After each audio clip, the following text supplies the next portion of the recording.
पुराने समय की बात है। चीन के दूर दराज के इलाके में शहंशाह की हुकूमत हुआ करती थी। शहंशाह का महल बहुत ही शानदार और आलीशान था। महल के चारों ओर इतना बड़ा बगीचा था कि उसके माली को भी उसकी हद पता नहीं थी। बगीचे के एक पेड़ पर एक छोटी सी बुलबुल रहा करती थी। वह बहुत ही मधुर स्वर में गाना गाती थी, जिसका आनंद बगीचे के सारे लोग लिया करते थे।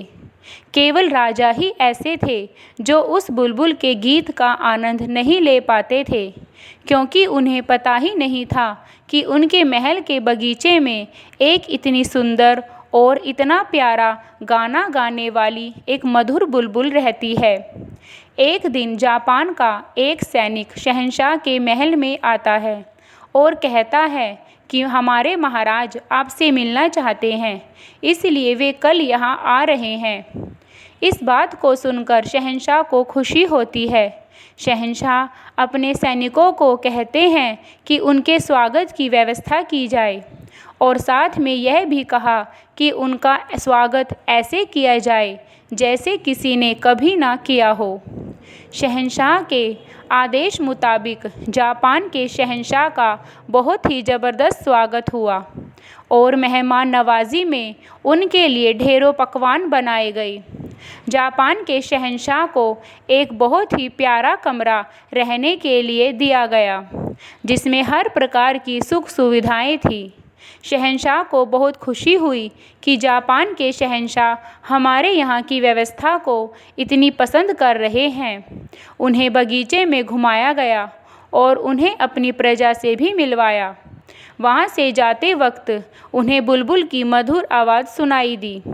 जापान के शहंशाह बुलबुल की मधुर आवाज़ के दीवाने हो गए। फिर एक दिन जापान के शहंशाह के लिए एक खत भेजते हैं। शहंशाह कहते हैं कि जापान के शहंशाह की भेजी हुई चिट्ठी पढ़कर सुनाई जाए। जापान के शहंशाह का शुक्रिया करते हैं और साथ में यह भी कहते हैं कि उनकी प्रजा और भोजन ने हमारा दिल जीत लिया। आपके बगीचे की बुलबुल की मीठी आवाज़ को सुनकर तो हम एक अलग दुनिया में चले गए। जैसे ही चिट्ठी में बुलबुल का जिक्र होता है तो महाराज कहते हैं कि ये बुलबुल कौन है जिसकी आवाज़ हमने नहीं सुनी। शहंशाह ने बुलबुल को अपने पास बुलाने का आदेश दिया। शहंशाह ने बुलबुल की आवाज़ सुनी तो शहंशाह ने कहा, तुम्हारी आवाज़ तो बहुत ही मीठी है प्यारे नन्हे पक्षी। शहंशाह ने बुलबुल को अपने महल में रखा ताकि वो उसकी मीठी आवाज़ को रोज़ सुन सके। एक दिन जापान के शहंशाह के लिए एक तोहफ़ा भेजते हैं, जिसके अंदर एक चाबी से चलने वाली प्लास्टिक की बुलबुल होती है। उसमें चाबी भरते हैं, वह एक सुंदर सा गीत गाने लगती है। शहंशाह उस तोहफ़े को देख के बहुत खुश होते हैं। अब महाराज हर रोज़ खिलौने वाली बुलबुल की ही आवाज़ सुना करते थे। यह देखकर बुलबुल को बहुत बुरा लगा और वह महल से उड़ गई, दोबारा लौटकर नहीं आई। फिर एक दिन खिलौना खराब हो गया, इसलिए महाराज ने अपने सैनिकों से कहा कि तुम इसको ठीक करवा कर लाओ। जब सैनिक वापस आए तो उन्होंने बताया कि महाराज, पूरी दुनिया में हमें ऐसा कोई खिलौने ठीक करने वाला नहीं मिला जो इस खिलौने को ठीक कर सके। फिर राजा को अपनी गलती का एहसास हुआ कि उन्होंने एक प्लास्टिक के खिलौने के लिए अपनी दोस्त को छोड़ दिया। बुलबुल के गम में शहंशाह ने खाना पीना छोड़ दिया और दिन प्रतिदिन बहुत बीमार होने लगे।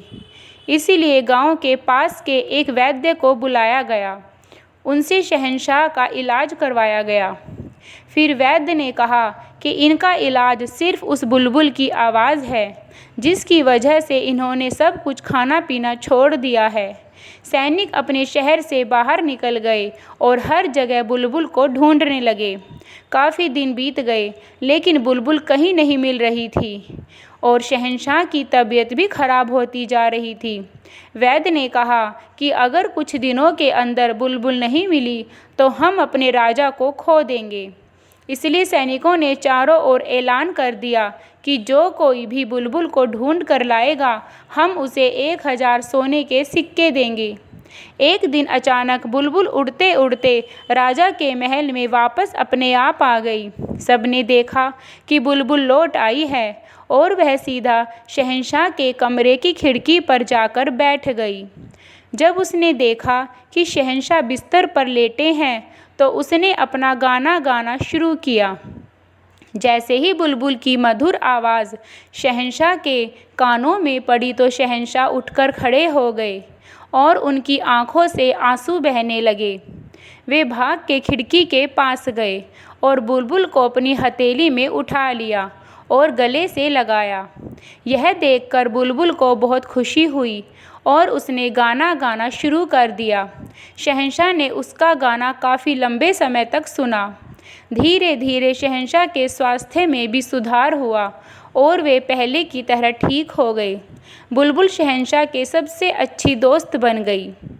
दोस्तों, इस कहानी से हमें यही सीख मिलती है कि हमें कभी भी नकली चीज़ों के लिए अपने असली दोस्तों को नहीं छोड़ना चाहिए, क्योंकि उनके जाने के बाद ही हमें उनकी कीमत का एहसास होता है।